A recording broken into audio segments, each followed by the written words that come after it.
Hello, welcome to the latest episode of Equality in Housing. I'm Pedro Cameron from the Tenants Information Service. And I'm Gareth Young from the UK Collaborative Centre for Housing Evidence. In this episode, we're delighted to be joined by Kai Jackson, who is a Tpas Associate and an involved tenant who has led a new study designed to understand the barriers faced by people from ethnic minority backgrounds. We're delighted you can join us today, Kai, and we're looking forward to hearing more about your work and the inspiration behind it. So, just to get us started, could you introduce your research and the recently launched report? Is there a seat at the table? Yes, hi everyone. My name is Kai Jackson. Mm. I have been the chair of my scrutiny panel for Black Country Housing Group for about 3.5 years now, and it was looking into why there isn't much representation from ethnic minority groups. Mm-hmm. The importance in housing is especially around the Social Housing Regulation Act that came in 2023, off the tail end of Grenfell and Awab Ishak. And it was important to kind of like look at how disproportionate ethnic minority voices were in this space.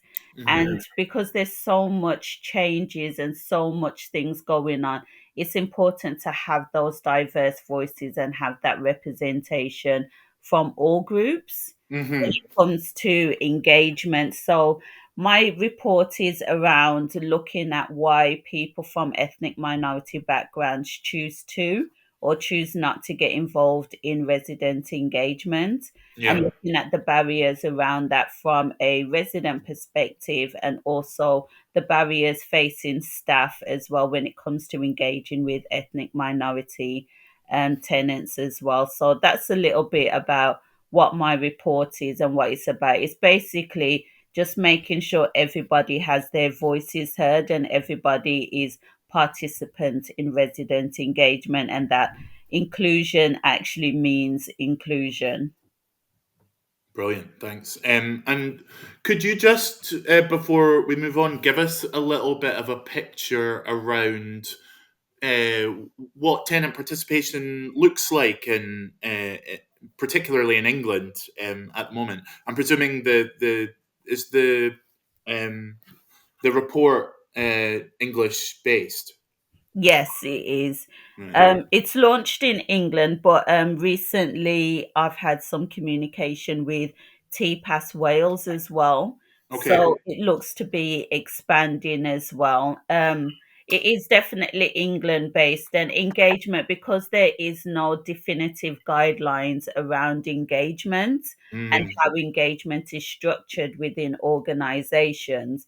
It's yeah. kind of left up to housing providers to provide that space and to Mm, make sure that tenant voices are heard and that there is engagement, because mm, it is backed up by the social housing, the regulator of social housing, and also the ombudsman. It mhm, is imprinted in law that resident voices are to be heard throughout mhm. registered providers, but the shape of it differs from organization to organization.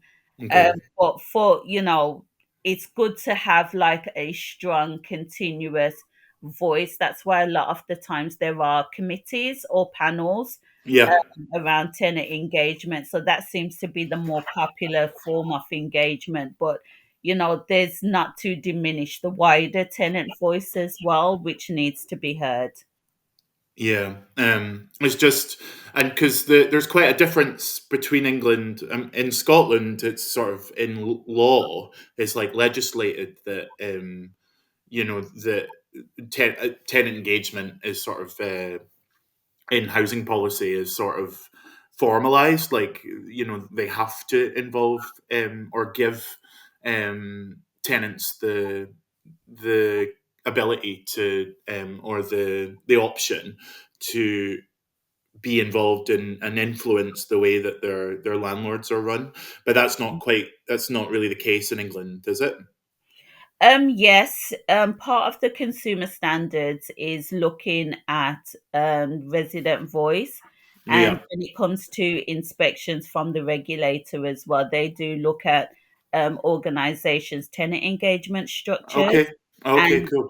yeah, and they look at how independent tenants are, and transparency of information, access to information, Mhm. collaboration, and also follow through as well, and the Okay. diverse, and looking at if diverse needs are addressed as well. So it is in legislation, but as I said, the formal structure of it is not defined, but Yeah, you yeah, yeah. have the tenant voice when it comes to engagement with your organization.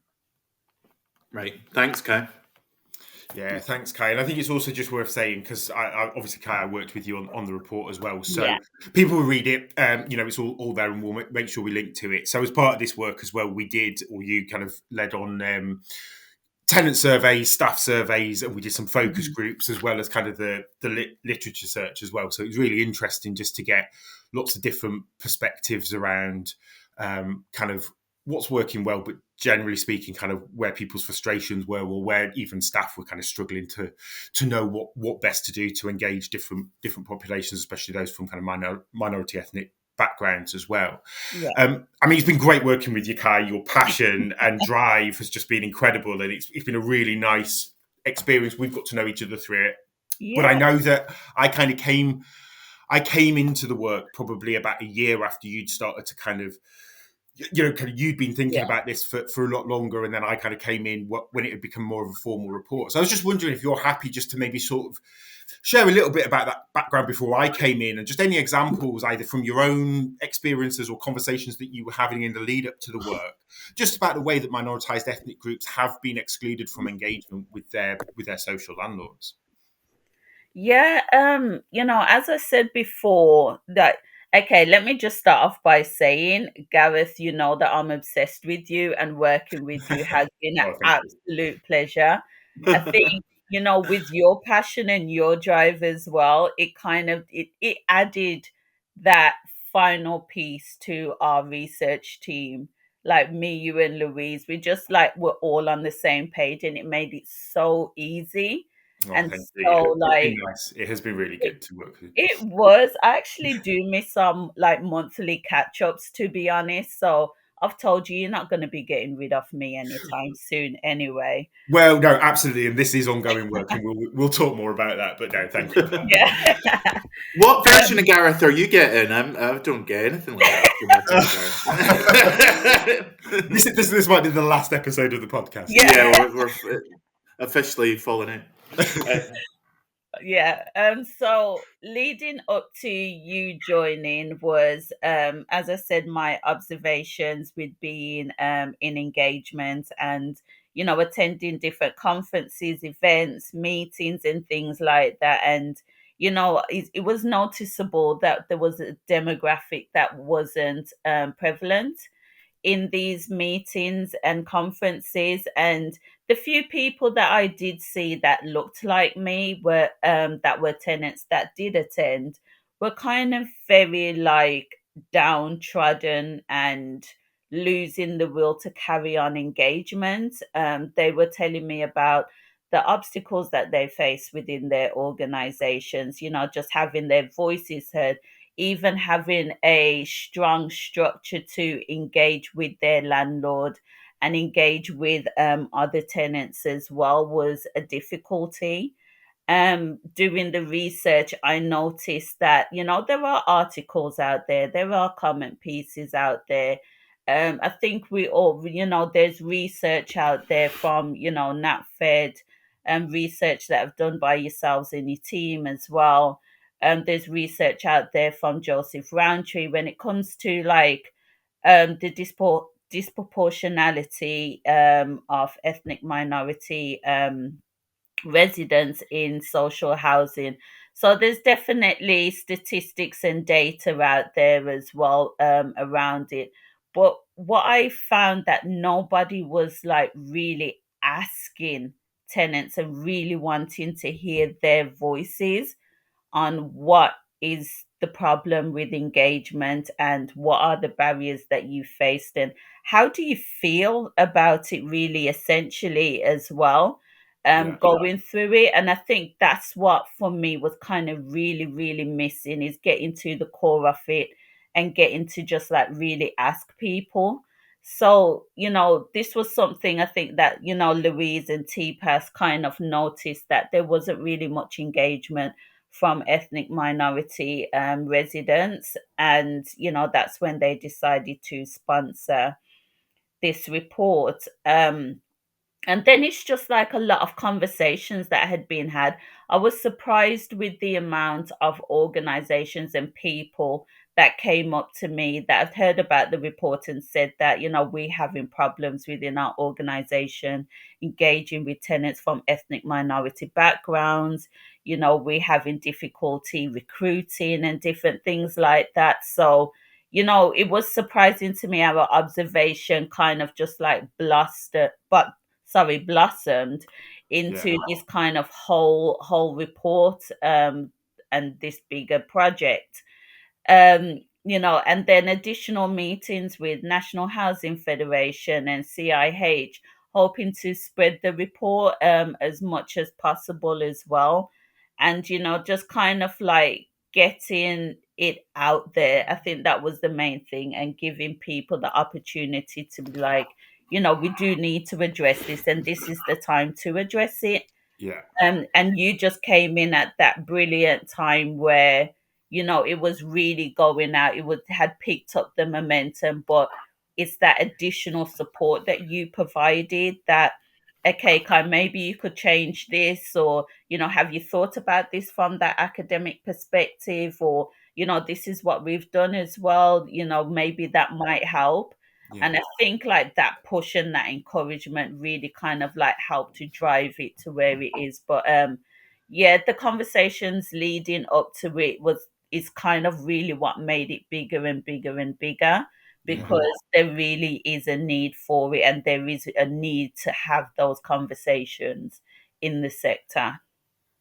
Yeah, no, that's great, Kai. And I think we've had this conversation before as well. I mean, I don't work in tenant engagement, so I was kind of coming in and offering that support. And I think because I've been doing kind of the equality and diversity work within the Evidence Centre for a little while, and we've been having lots of these podcasts and podcast episodes. From my perspective, and I recognise I'm slightly detached from kind of the on the ground practice, is that you feel like there's real progress being made in lots of ways. And I think what was really striking was some of the comments that we were getting back through Yeah. the survey around, we know that tenant engagement is something that's happened for a long time, but the Hmm. people responding to the surveys were talking about exactly what you've said, the kind of frustration, feeling ground down after trying to engage and trying to get their voices Yeah. heard, and feeling like, it was said in the focus groups, wasn't it, that some people just, they don't see people like them on the boards or in the senior management positions, and it's so frustrating to try and just explain why we need to be thinking about diversity more. And I think, for me, one of the strong themes coming through for this was the breakdown in trust, wasn't it, between tenants and landlords in a lot of ways. And just going, well, why bother? I've tried and my voices just don't ever get heard. So that was I find it really striking, kind of, and the response since we've kind of launched the report as well. There's been real appetite and everyone's been really sort of behind it. Yeah. Yeah, I think it's just like actually hearing from people, and, actually, seeing that the lives that it affects behind it, and putting more of Yeah. that human emphasis behind it, Absolutely. rather than just looking at ethnic minority tenants.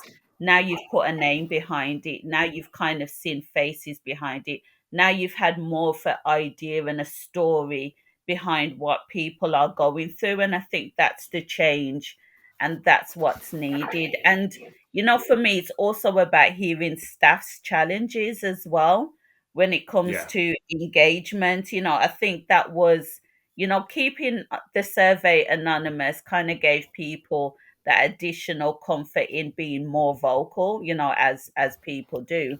And it gave them the opportunity to say, we've really been trying, we've done so much, I don't know what more we can do. And it gave that vulnerability to have those conversations and to genuinely see what's working and what's not working and what we need to actually address, rather than Mhm. assuming, where we are in the sector and just looking at it sometimes from the rose colored glasses and things that we may see on LinkedIn of organizations that have done this and done this.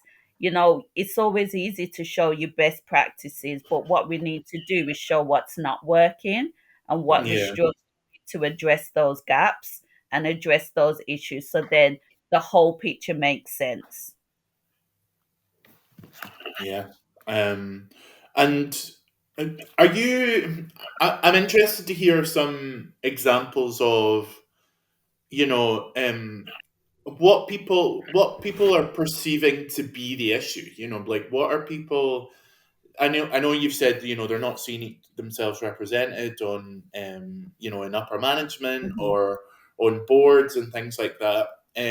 But I'm just sort of wondering, are you getting any sense of anything, any other kind of like societal issues or sort of like specific kind of things that people are talking about, when or that have been talking about when you've been speaking to them about, the like the actual mechanisms of like the tenant engagement kind of experience, like, when it actually comes to being involved in that and not Mhm. feeling heard and not feeling, not seeing follow through or whatever. I'm just wondering if you've got any specific examples of that. Yeah. Um, I think with the conversations that have been had, I think it's just, as you said, it's the simple things, and the Yeah, simple thing is not being heard. yeah, Like yeah, yeah. that is the broad kind of foundation spectrum of it. Tenants do not feel like they're being heard. There's no trust when it comes to tenants and their landlords, and to build that, Hmm. you have to address the root cause analysis, which is, something that I tried to put into the report as well, where trust has been lost, and it's Hmm. something that's happened over decades as well, so it's not going to be fixed overnight. But what needs to be done is actually listening to residents and what their problems are. As I put in the table principles, it's like actively listening to actually listen and not to respond. And Mm. I think that's the difference in conversations. I think sometimes a lot of housing association staff just want to listen to respond to fix the problem rather than Yeah, listening to the person themselves. yeah. Um, having the whole loop, I think sometimes the loop gets broken. And the loop that I'm talking about is, having the conversations, addressing the issues, trying to deal with the issues, and then having that feedback. The Yeah. feedback loop is the biggest thing that definitely does not always get fulfilled. So people don't know what's going on. You've like brought people into conversations, say you want to collaborate, but then there's no follow up. Even if things aren't working out or happening, there's not Mhm. been any like proper follow up, and people don't see things actually being done. Yeah. So it's managing those expectations as well, to say, we've had this conversation. That's not to say next month it's going to be done, but I'm letting you know we are working on it. And would you like to continue to collaborate with us on it as well? So for me, some of the the biggest things are the conversation, as I said, the listening, and then it's the building of trust, and it's also the meaningful follow through. So are there going to be actual any changes, or are we still having these same conversations year after year? Are we still doing all of this research? Are we know what the problems are, we know what the challenges are, we know what the barriers are. How are we Mhm. going to move forward and actually change this? And I think Yeah. what people really want to start seeing right now is, how are we going to make a difference? How are we going to move forward? And this Mhm. is something that people tend to always see from their landlords, and we need to start doing that now and kind of make, keeping people in the loop to say this is what's going on, this is how we're moving forward. um it's hard to say. I think one of the things that we did talk about, Gareth, in the research about if we was going to use case studies, Yeah. Mhm. in the end we decided not to, because Okay. we wanted to kind of see it from the perspective of, okay, we've launched this report now.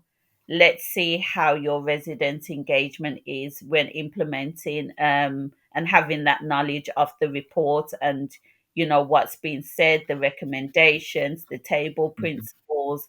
And also it's kind of difficult sometimes when doing something like this, because you don't always get to see the big picture. So you can highlight a good piece of work, but at the tail end of it, there's a lot going on in the background that you may not be Mhm. fully aware of. Yeah. So you do putting it in the report kind of opens up, a whole bunch of different things. So what we Yeah. wanted to do was keep the report, and then Yeah. maybe have conversations with organizations later on their engagement and how it moves forward, and seeing if the table principles and the recommendations have actually helped them.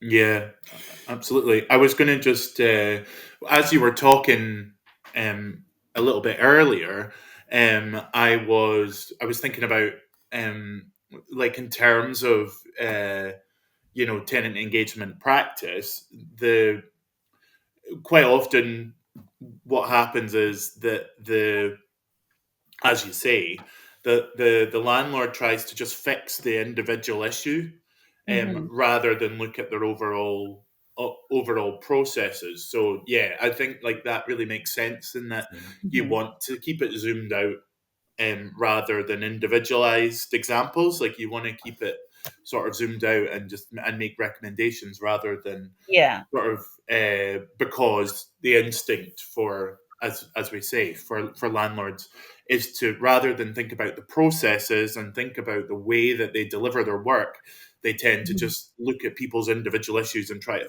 problem solve those on an individual basis. But Yeah. there's sort of there's a bigger kind of systemic change that's needed rather than firefighting. Yeah. Yeah, Yeah. and I don't know whether this answers your question, Pedro, as a kind of separate issue, but there were some other things that kind of came through. So when you're talking about the kind of mechanisms, there were comments around things like the practicalities of like kind of when meetings are being held. So they were kind of Yeah, saying, well, look, I'm at work. We can't possibly do it in the hours that have been offered to us. There's just no way we can engage.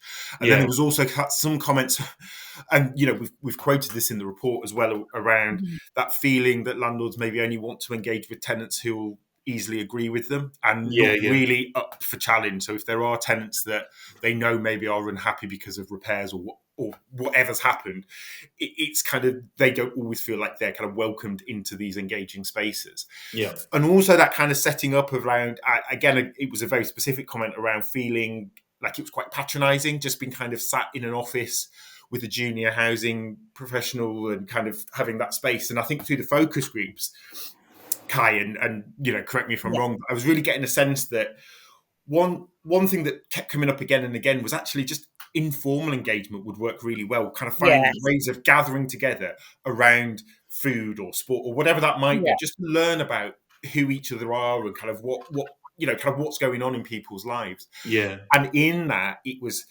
we'd really welcome senior staff to be involved, and kind of it mm. being sort of seen from the sort of important at the top as well. So I don't know whether that answers your question, but there was some of the kind of reflections from the report as well. Yeah, that Yeah. makes sense. I was going to ask as well. Obviously, again, coming from working in Mhm. tenant participation, so my role is to act as a sort of independent kind of facilitator in terms of tenant scrutiny, and tenant engagement. And I'm wondering, you know, for the listeners, obviously you're involved with TPAS England, and I wondered if you saw any difference in when, you know, the landlord is utilizing an independent facilitator, and to sort of support the engagement rather than just trying to do it themselves. Because I think, in my experience, I find that there can be a, you know, when you're speaking directly to the landlord, it's sort of there's not any impartiality there. So I'm just kind of Yeah. wondering if you've got any thoughts on that.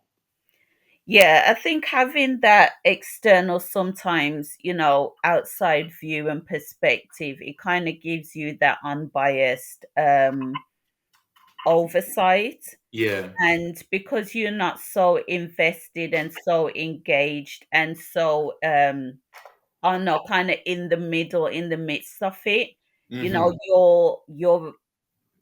your views are kind of more unbiased, and sometimes you tend to see the bigger picture of it, yeah, tend to look at things from different perspectives. Whereas if you're dealing with it day to day, okay, you have like a larger outlook and you have a bit more understanding and background on it. But hmm, sometimes you get a little bit fatigued, you get a little bit emotionally invested in it. And that's sure, when your frustrations and things may come from it too. So it does kind of then cloud your judgment in some ways, depending on how long you've been dealing with it and going through it. yeah, And also, what I've heard from people who have been in the engagement space and, who had different panel members as well. Sometimes, some organizations, after a couple of years, they try to refresh and change their engagement, yeah, and it doesn't always go well. yeah, Sometimes you get residents that are just constantly fighting with their landlords, yeah, arguing. It becomes a toxic environment. So then the staff member who's still within that space yeah, kind of then is, okay, are we going to have this again with the new panel? It's kind of like they have this preconceived notion of yeah, what the next tenant engagement is going to be like. yeah, And having that outside perspective, because this is something that we did at Black Country Housing Group. We yeah, had somebody externally come in and train the panel, which is the panel that I'm on as well, yeah, and give that outside perspective on their engagement, and looking at it from an unbiased approach, and yeah, just looking at it, this is engagement, this is what engagement is about. You can have your voices heard. yeah, um, I'm not necessarily on the landlord side. I just want to see engagement working well. I want to yeah, see collaboration. I want to see results. yeah, And it makes a difference when it comes to the results that you get, because you can then speak to that external person a bit more openly than you may be able to speak to your provider, and absolutely, yeah, get that perspective, get that advice, or get that reassurance, or get that information that you may need as well. So I think there's a lot to be said about having an external perspective brought into engagement. yeah, But there's also a lot to be said about continuous conversations and training with staff as well. That definitely for needs to sure. be there, because they're day to day on the ground working with tenants. And if there is fatigue there, if there is a problem there, they need to have somebody to speak to as well. Totally, yeah, Engagement isn't easy. At the end of the day, I think people say, like, when you have staff, it's easier because they have a job role. They are paid to be there. They are there to fulfill that role. With volunteers, it's different. You can't force them to do anything. You can yeah, only do it on, goodwill and as fun as possible. So yeah, it's there is definitely that difference. But yeah, I would always advocate to, even if it's just a quick audit, or a short-term overview and an assessment of how it's going. I do hmm, definitely think you need that additional perspective and those additional set of eyes, fresh eyes, brought in every now and again. totally. And it's also, I think, it's demystifying it a little bit as well, because housing can be full of like jargon and sort of Yeah. things that people don't, the average person that doesn't work in housing doesn't understand. And there's I hate all the KPIs and the jargon and everything like that. I would just like to, you yeah, know, it's not to be condescending or anyone's too intelligent, no, but I'm always a advocate of, if you can explain it to a 10-year-old, just please bring it to the conversation. totally, If you can't, if you need KPIs to explain what you're explaining, do you understand it yourself? So yeah, if you break it down and you can explain it to a 10-year-old, then you actually truly understand what you're talking about as well, without all of that fancy stuff. So it's about everybody understanding, and this is where the communication comes into it. yeah, And with the report, we try to make it as transparent and as open as possible. So all of the results from the surveys are in there, yeah, are the raw data. hmm, All of the questions are in there, all of our data, we kept it as open and as hmm, honest and as simple, because we want people to engage. We want it to be accessible. We want it to be used. There's yeah. nothing that we're trying to hide in the whole process. So we want engagement. So yeah, I'm a huge fan of like keeping it as open as possible. Yeah, totally. I mean, an example is even the term KPIs.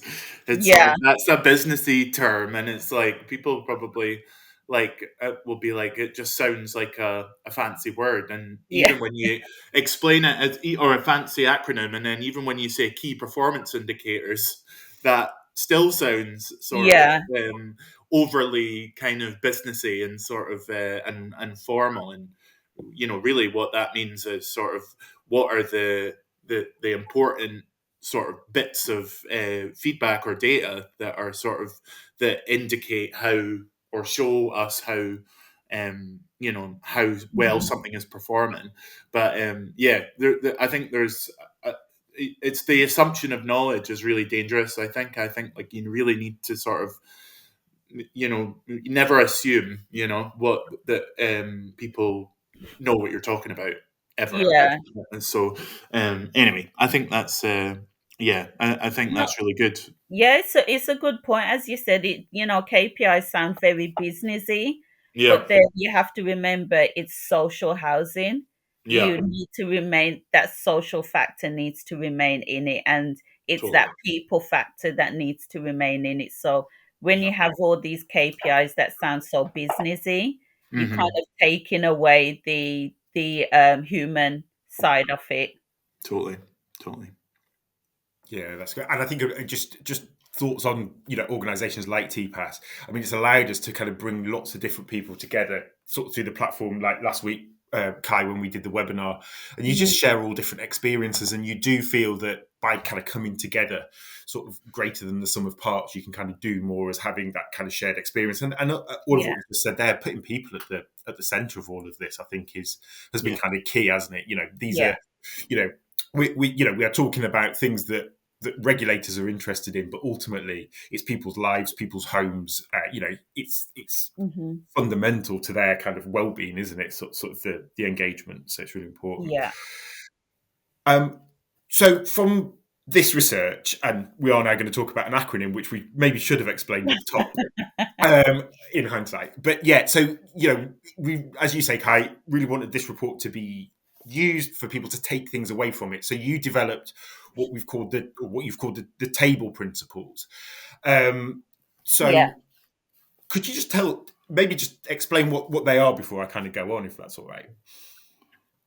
Yeah, the table principles is my, what is it, fourth child. It's like I would definitely encourage people to wash the dishes a lot more, because that's when it came about. You know, I love I've got a psychology degree, so I'm very much into mindfulness, Yeah. and hmm, sometimes stepping away from something to then clear your mind and just like yeah, just kind of like just go through it. So that's how it all came about. I was just washing the dishes and just trying to get my mind off, some of the work that we was doing, and then it kind of like popped into my head. So, it kind of worked in and blended with the whole, have a seat at the table. Um, Yeah. so the table principles, yes, that's kind of like my baby. And, to go through it, T is for tailored training, A is for actively engaging communities. B is for bringing everyone into the conversation. L is for listening to voices. And E is ethnic minorities. So I kept E as ethnic minorities because I wanted to make sure it wasn't lost in the umbrella of diversity and inclusion. And just to Yeah. kind of make sure organizations are fully aware of, being someone from an ethnic minority background comes with its own barriers and comes with its own concerns that need to be looked at. Sorry, in engagement. So the table principles is something that's easy that people could remember.